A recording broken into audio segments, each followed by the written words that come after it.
welcome to my channel. Today we are going to be attempting to complete my October TBR. I chose my TBR this month using the TBR cards in this video, and these are the books we picked out for the month, and then these are the books that we managed to read so far and what is left. So I have got 3 books left on the October TBR that I am determined to get finished so that I can say I completed my TBR. The thing is, I love watching YouTubers' TBRs, right?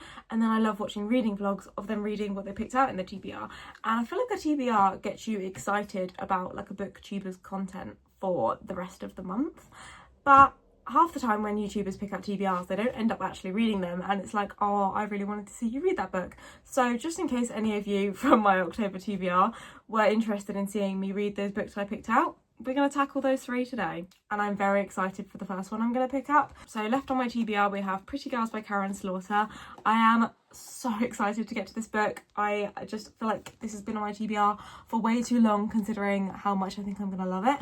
So we have Pretty Girls by Karen Slaughter, then we have Phantasma by Kaylee Smith. I just think if I'm going to read this at any point, it needs to be in October. It's giving spooky vibes, it's giving spooky season, and I need to pick this up. So this is going to be read this week also. And then we have One Last Stop by Casey McQuiston, and this is actually the book I'm going to start with. I feel like right now I am just in the mood to pick up a physical, cutesy little romance. This is also a sapphic romance, and I don't think I've read a sapphic romance before. There has been sapphic characters in some of the books I've read, I suppose, but I've not read like a true love story of 2 sapphic characters, of 2 girls basically, and I'm just really excited for this one. I think this is also magical realism set in New York with elements of time travel, and I am expecting this to be wonderful. And if I had to predict a rating right now, I'm hoping this is going to be at least a solid 4 stars, and that is what I'm expecting from this book. So hopefully it lives up to its expectations. Moving to New York is supposed to prove cynical 23-year-old August right. Magic and cinematic love stories don't exist. But then she meets this gorgeous girl on the train, Jane, dazzling, charming, mysterious, impossible Jane. Jane with her rough edges and swoopy hair and soft smile. August's subway crush becomes the best part of her day, but pretty soon she discovers there's one big problem. Jane is displaced in time from the 1970s, and August is going to have to use everything she tried to leave in her past to help Jane. Maybe it's time to start believing in some things after all. One Last Stop is a magical, sexy, big-hearted romance where the impossible becomes as possible as August does everything in her power to save the girl lost in time. Are you kidding me? Okay, I am really excited, and I'm going to start this book today. I cannot wait to get into this. I feel like if I met someone my age right now and their name was Jane, I would probably assume they were from the 1970s, because I feel like nobody has the name Jane anymore. Like, nobody my age has the name Jane anyway. I mean, she's 23 also. She literally is my age, and I love reading about books that have the main character that has the same age as me. I don't know if anyone relates to that. I just feel like I expect them to have the same sort of emotional maturity as me. Sometimes if I'm reading a book, obviously if I'm reading like a YA book, I take it with a pinch of salt and I'm like, these are kids. But like, I love when a book has a 23-year-old character, because I am 23. That was a very long-winded way of saying that. I think this book is also gorgeous. This is the one from TK Maxx actually. So I got this one for £4 from TK Maxx, and I think it's the US cover because look how floppy it is. So I love reading a floppy book. Without further ado, if you are not subscribed, please go and hit that little subscribe button. I would really appreciate it. Good afternoon. I just went and got my nails done. I feel like they look so cute. Basically just dots with one little pink star. Hopefully you can actually see that. I did start this book yesterday, but I'm literally 21 pages in. So far I don't really actually have any updates. I was feeling a bit crap yesterday, just illness wise. Like I was just like a bit bummed up and just felt like really tired and a bit crap. So yeah, it didn't really feel like I could read because my eyes were like closing on me when I was trying to read, but hopefully I'll get some more of this done this evening. It's actually Saturday today and I'm about to go and have a really wholesome day. I just got my nails done, as I said, and we're about to go to a little town in the Cotswolds called Bourton-on-the-Water. I actually live quite close to the Cotswolds and I've never really explored the small little cities they've got there. Not cities, towns. And Bourton-on-the-Water looks absolutely gorgeous, so gonna go and do that. Also, do ignore the skeleton that is hanging up there. It's kind of an inside joke between me and my boyfriend that he's just hanging there at the moment, but it's a long story, so he's just there for the time being. His name is Malcolm Bones. Anyway, I'm gonna go to the bookshop in Bourton-on-the-Water as well, so I thought I'd bring you along because it's such a cute little place. from what I've seen online. Like a little sweet shop that I'm going to go to and get like a little vintage pick a mix. I think some charity shops, and we're also going to have just a lovely lunch. I am taking my 2 dogs with me because we don't want to leave them at home for like too long. So hopefully places will actually let us in with the doggos, but apparently it's quite dog friendly, so fingers crossed it will all be good. But I'm going to go and choose out an outfit now, and then we're going to head off. I think it's about a 40-minute drive, so I'm excited. I've also got big earrings in today, which is a bit intimidating. I never wear big earrings, but like I feel like with my hair up it just looks okay, so let's go. Okay, this is the outfit of choice I've gone with. Got my little Coach sunglasses, which I'm obsessed with. Got a little bodysuit, I think it was from Bershka or Polar Bear, I can't remember. This jumper from Weekday, which I'm obsessed with. It's so fluffy. And then my White Fox jeans, so let's go.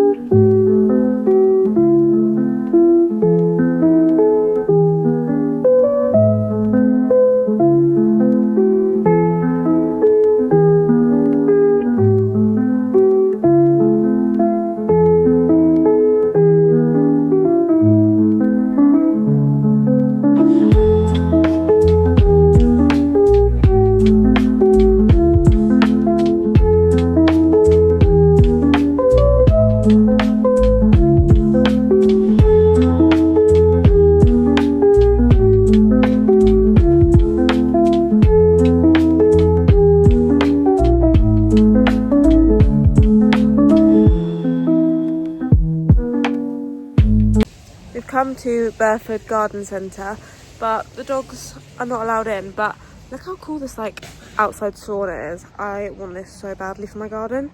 Not that it would fit. How gorgeous. Well, that was an awfully wholesome day. I also went into one of the charity shops. I went into one of the charity shops in Bolton on the Water, and I got this bag. It's a little like denim bag with pink and a little flower sewed in, and this was £5. Say hi to Benji. But do we think this is cute? I feel like with the right outfit I can make that look cute. It's very Y2K. So my boyfriend's just gone into Aldi, so I thought I'd show you this. I also got like the biggest bag of sweets, which I'm just obsessed with, and we just had a lovely day. Anyway, I know you're here for the reading, not me just going about my day, so let's get back to One Last Stop, and I'll actually update you when I have an update on that book. So when I die, which I must do, could it shine? Hello. I've actually just been reading this book for 3.5 hours. I didn't even realise it had been that long. I was just locked in, and I'm now on page 269. I have not been feeling good today. I've been ill. We had such a lovely day yesterday, and then as soon as I got back home I literally just crashed and then didn't really leave bed, and then I didn't leave bed until like 3 p.m. today. I'm just like full of cold. I feel like it's going around at the moment. I'm just feeling a bit rubbish. So finally I've actually been able to get through some of this book. To be fair, at least that is one thing about not wanting to do a lot. But now I do have some better thoughts. This book is following August and Jane, and this book is set in New York. This book is mainly told from August's point of view, and she moves to New York for a fresh start. She ends up moving into this flat with a bunch of other people that she becomes really good friends with, and I feel like the people she lives in the flat with is a proper like found family vibes. I'm really enjoying those vibes, and it's definitely a very inclusive book. Every day on August's commute she ends up basically seeing the same girl, and that is Jane, and Jane is wearing the exact same like clothes every single day. I start to realise that Jane is actually trapped in time in the 1970s. She can't leave the train, they don't know why, but for example, if August gets off the train that Jane is on and then waits for the next train, Jane will also be on that train. So I don't really know how it works. Like, is she on every single train? I don't really know, but obviously there are sparks between them, and August is basically trying to figure out how she can free Jane from this pattern and get her unstuck from the 1970s basically. So there's, yeah, I guess an inch of time travel in this book, which is really interesting. I think it's making it definitely a lot different to a normal bog standard romance, and I'm really also enjoying reading a sapphic book, which I've again not really read before, so it's definitely something new and different and a lot of feminine energy, which I'm enjoying. In terms of how I'm actually enjoying it, I again think it is sitting at about a 4 stars, and I think that was what I predicted that this book would be, and so far it is living up to that expectation. Her writing, I've just been flying through it. Like seriously, I did not realise I had been sat here for 3.5 hours until I literally checked the time, because it's just really fun. And also this is a really floppy one because this is the American version, so it's been a really good book to read, like physically. I also like how there's like different mixed media at the start of each chapter, and I do think I would read something else from her. I didn't realise that this was the same author that wrote Red, White and Royal Blue, which I have not read, but I've heard insanely good things about that. I also matched the book with the lights. I'd say so far it's giving me, I guess, similar vibes to the 7 Year Slip. Like I could really compare it to that. It's like a sapphic version of the 7 Year Slip. I do think I slightly preferred the 7 Year Slip. I think it was slightly more lyrical writing, and I just love that book so much. But this one, again, I am really enjoying, and I cannot wait to finish this probably tomorrow at this point, because I'm going to do some editing, and then I'm currently watching Married at First Sight with my boyfriend, so potentially going to go and watch an episode of that before bed. And I want to get an early night because I'm not feeling good, and I have got work tomorrow, even though I was meant to go into the office, but I have said I'm going to work from home because I just do not feel well and I don't want to spread anything. I'm currently dosed up on cold and flu, which is why I feel a little bit better right this second. But my office trek is about an hour and a half with a big walk up a hill, and I'm not trying to do that tomorrow while I'm feeling ill. So I'm going to work from home, so hopefully I'll be able to read some more of this and finish it maybe on my lunch break or maybe in the evening. Okay, I'm in the same spot, but I am now on my lunch break. It is 12 o'clock and I'm going to sit and finish this book. Hopefully I'll be able to finish it in an hour or so, hopefully a little bit less, because I have less than 100 pages left. I did read a little bit more of this last night as well. So I've got myself a Tenzing, my book, the mood lighting on, my dogs, and we're just going to chill for an hour, which is going to be lovely. I managed to finish this book within the hour. I have actually finished work now, as I didn't have time during my lunch break to do an update for you, but I think I'm settling on a 3.5 stars for this book. I think I thought it was going to be a 4-star, but it feels more like a 3.5 to me, purely because I didn't relate to any of the characters as much as other books I've rated 4 stars, and I don't think I would ever reread this book either. This book kind of felt like a warm hug. It was so much fun. It was just really sweet and comforting, and I loved how unique and quirky all of the characters were. I loved the found family aspect in this. It was my absolute favourite. Basically, August moves in with these people that she's never met before, and immediately they are so lovely to her, take her in as if she is family to them, and really were so supportive for her the whole way through. And I love how she kind of built her own support system with her roommates and the people that she worked with at the Pancake House. I also really liked the Pancake House. It felt really sweet. It felt like this place where everyone can go and have a great time, and just felt sentimental. And it felt like one of those really special restaurants which I would love to visit. And this book has also made me want to go to New York more. I often find this with books that are written in New York, that New York almost becomes like an extra character in the book, and the subway line felt like a character in this book. I loved the magical realism in it. It was just really unique and fun and whimsical, and just didn't take itself too seriously. Also like the side plot of like the mystery, and the fact that August always grew up with her mum working on like cases and being a little bit of a detective, and how she kind of wanted to move away from that, but it kind of all came full circle at the end. As much as I think this book read really fast-paced, I do think it didn't need to be 400 pages, to be honest. Like, I feel like it could have been done a little bit more concisely in 300 to 350 pages. So yeah, a 3.5 stars, a really good book, and I would recommend. So now we need to move on to our next book. We have Pretty Girls or Phantasma.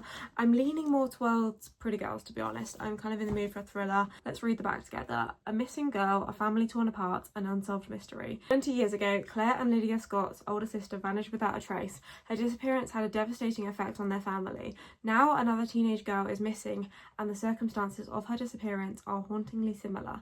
It's up to Lydia and Claire to revisit their past, unearthing the secrets that destroyed their family all those years ago, but will they be able to face what they find along the way?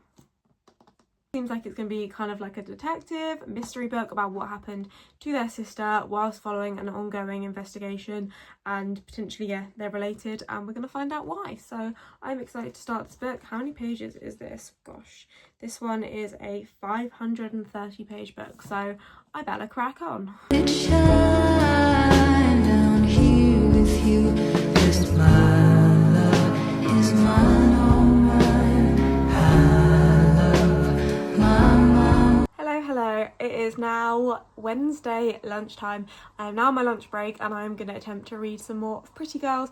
I am actually 70% of the way through this book. I binged so much of this last night and I am really loving it. We're basically following these two sisters who about 20 years ago lost their other sister and they never got closure. They never found out what happened to that other sister, and now another girl has gone missing under what seems like similar circumstances. Sister Claire also had a husband called Paul, and very early on, literally in like the first few pages, Paul gets murdered in this alleyway and unfortunately Paul died. And then when Claire is looking through all of Paul's things, she ends up finding these like really disturbing videos on Paul's like laptops and hard drives, and she starts to question, was her husband the person she knew and loved the whole time? And that's a bit of a mystery element, and I don't want to spoil or say any more than that. Like, this is a long thriller, probably the longest thriller I've ever read, but it doesn't feel like that, and I'm glad it's this long because I'm really enjoying it. So far, really good things.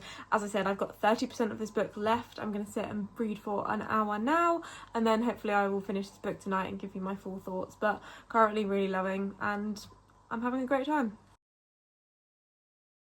I am pleased to announce that I have finished Pretty Girls by Karen Slaughter, and I'm settling on a 4 stars for this book because I really enjoyed it. I think it was a really good, well-written book, and I would definitely pick up something else from Karen Slaughter in the future. I think she kind of reminds me of Lisa Jewell in the way that she writes something really disturbing and terrible, but it's not like plot twist after plot twist like Frida McFadden. It's a case of like, you know that this terrible thing is going on, but you can't do anything to stop it, so you've just got to lock in and see what happens and see how it plays out.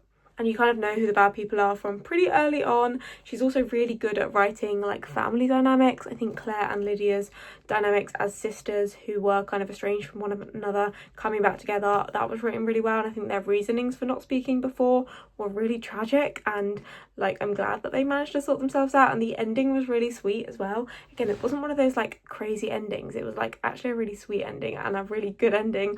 I loved it. I just think it's a solid 4-star book. I think it was quite graphic at some point, so please do check those trigger warnings if you're going to pick up this book. I imagine there would be a lot of trigger warnings. I also found it really interesting exploring more about like the dark web, because I've always found that like really interesting, just like knowing what like some people are doing out there. And it's crazy because you could walk past somebody in the street and they could be doing all of this stuff that you would just never ever have any idea about. But I'm really glad I picked this up. I'm glad I got this off the TBR because it's been on there for a little while. 4 stars for this one. Let's read Phantasma for our last book.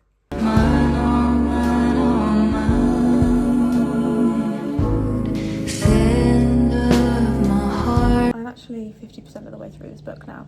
I'm actually at work on my lunch break, so I just thought I'd check in as I've been listening to this as an audiobook for a little bit during my lunch break. Hey guys, it's the next day and I am home now. I tried to film in the office yesterday and I just got too anxious because somebody walked in and I got embarrassed. Like, my office is not a busy environment, but I was still like, I can't do this. So let me actually give you a proper update. I've also read quite a bit more now, so I'm about 76% into Phantasma, and so far my thoughts are it is like a literal like carbon copy of Caraval, and I know everyone says that and I know they know that, and they say it's like an adult version of Caraval, and I didn't mind Caraval. It wasn't my favourite book in the entire world, and I think I am preferring this. I think it's making more sense to me, and this kind of feels like an addictive reality TV show. Like, it's not the best thing in the world, but it's kind of addictive to listen to. I've been listening to this as an audiobook quite a bit, to be honest. I'm really enjoying the audiobook of it. Every time I've sat down to read it physically, I've just struggled. I don't know why. I just feel like it's quite a good thing to have in like passively in the background when you're doing like chores and other bits. So you've got Ophelia and Genevieve, and they are sisters, and in the first like few pages their mum passes away, and their mum was if I'm going to say this right, is it a necromat? Her mum used to be able to interact with ghosts. And now that her mum has passed away, Ophelia, as the older sister, has to take on that responsibility, and she inherits her mother's magic. So she's kind of dealing with that. There's also some like debt that is left that Ophelia never realised that her mum had. And at the same time, around the same time that her mother passes away, there is the games of Phantasma starting, which I guess that's the bit that's different to Caraval, because the setup of the games is very different. I think in Caraval it's more like this like big town, this big magical place that exists only during Caraval, and it's like got all these like shops and stuff in, whereas Phantasma is based on like, I think it's like the 9 levels of hell, and there's like 9 stages and you have to get through all of the stages, and they're kind of like challenges each step of the way, and everybody that's in your little group in Phantasma is doing these challenges together, if that makes sense. And then what happens is, because of this debt that their mother left them in, Genevieve, the younger sister, we think has entered Phantasma, and Ophelia also then has to enter to try and find her sister. So that's how it's kind of similar to Caraval in terms of like the 2 sisters entering a magical competition together, and it really does give similar vibes and similar atmosphere. But also Ophelia also gets some help from a little phantom along the way, and there's a little romance there which I'm really enjoying. I really like him, and that's all I'm going to say before spoiling anything. So yeah, so far I am enjoying. It's probably not going to be a favourite read of mine. At the moment it is sitting around a 3.5 star, but that is the same that I rated Caraval, to be fair, so maybe it might be a little bit higher, but we will see. There's about, yeah, like 25% of this book left, so hopefully I can smash it out today. I have now finished Phantasma, and I'm really glad I got this one ticked off because I feel like it was the perfect time to read it. Definitely gave like the spooky Halloweeny vibes, and as we speak it is the 29th of October, so very close to Halloween, and yeah, I feel like it was a good one to read just before Halloween, so I'm glad that I finished this. That being said, I don't think I'm gonna purchase and read the second and third one in this series. It's just not one that I'm too bothered about like continuing, so I'm gonna leave it at this one and not pick up the other 2. I just don't really have any desire to when there are so many other books that I'm so excited about. So yeah, this is the only one out of the series I'm going to be reading, but I have settled on a 3.5 stars for this because I did enjoy it. As I said, it kind of felt like a binge-worthy reality show. I don't think it was the best book in the world. The trials, I think I got a bit confused about at some points. I was like, what is this trial? Like, it was centered around like the 9 stages of hell and like greed, lust, that sort of thing, and it was like kind of interesting, but I wasn't that bothered about the trials. The romance I think was good. I enjoyed Blackwell as a character. I think he had some really great love declarations in his speeches, and he gave her amazing words of affirmation, which is great because that is my love language. I am a words of affirmation girly, so I really liked seeing that. I think he clearly displayed how much he like loved her, and he would have moved earth, fire and wind for her. I do think at the start it was a little bit insta-lovey, and the spice in this was a lot. They were having sex at the most like random times, and like some of the most inappropriate times too, and they were just constantly doing it. Like, yeah, sometimes they would just be like in the middle of something and then 2 seconds later they're having sex again, and I was like, oh my god. Yeah, they weren't like long drawn out scenes though, I guess, so it was fine, it was all good. Yeah, I did enjoy this. I would recommend, if you like a romantasy, if you enjoyed Caraval, maybe if you read Caraval like a few years ago and now you've like grown up a bit, I would recommend this one because it does feel like an adult version of Caraval. I think that is definitely true, what people say. So yeah, a 3.5 from me. I'm glad we finally finished our October TBR. I finished a whole TBR, which I'm really proud of. Like, I read every single book that I picked out from the TBR cards last month. So to reward myself from that, I did pick out my November TBR yesterday, but I am going to be reading mood reading for the next week. Basically, I'm going to film a only reading Kindle Unlimited books, which is really fun because I can kind of mood read from that and everything that's on Kindle Unlimited. So yeah, I'm really excited for that. So if you want to watch that video, do subscribe, and that should be my next reading vlog that I post. So I hope you enjoyed this video and reading my October TBR with me. I feel like a sense of accomplishment for finishing it, and I just feel like it's good when you tell yourself you're going to do something and you manage to do it. So if you did enjoy this video, please do subscribe, and I'll see you in my next video. Bye guys!